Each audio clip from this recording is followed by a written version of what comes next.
So this is what I've done for this week's Miro and Zentangle assignment.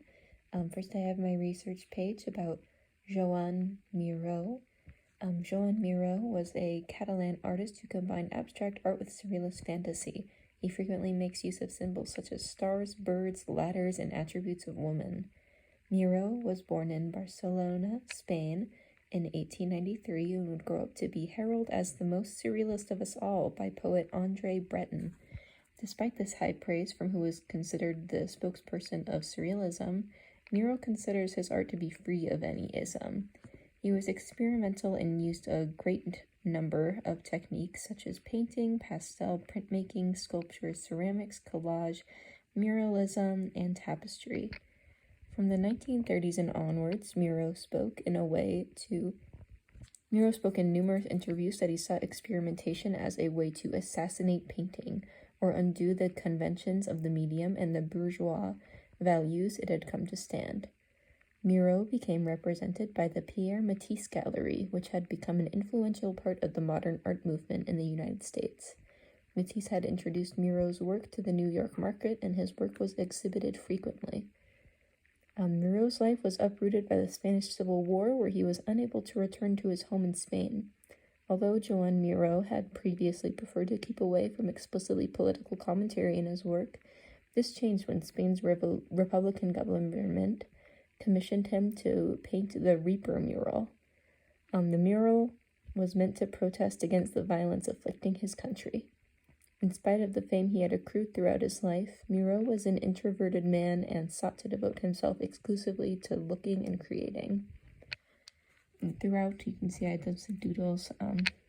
The symbols he used were stars and birds and ladders. So I have some stars up here, the little stars that kind of show up more frequently in his work there, and some silhouettes of birds.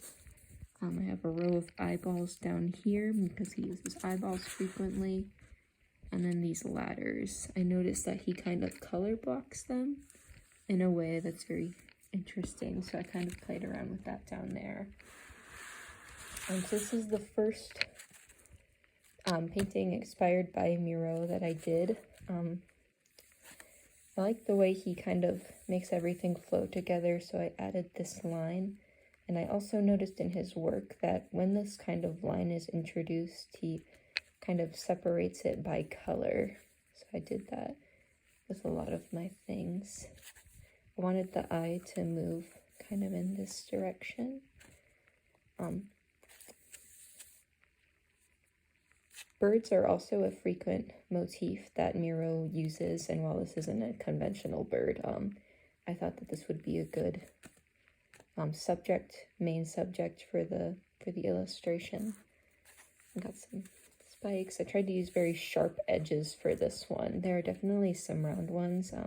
I have a pattern of eyeballs going on throughout the whole image, and there. But I only wanted to stick with very hard-edged shapes, so that kind of gets the mood to be kind of like frightening, like maybe I'm being attacked, not calm by any means. So I did this one with acrylic paint, watercolor in the background.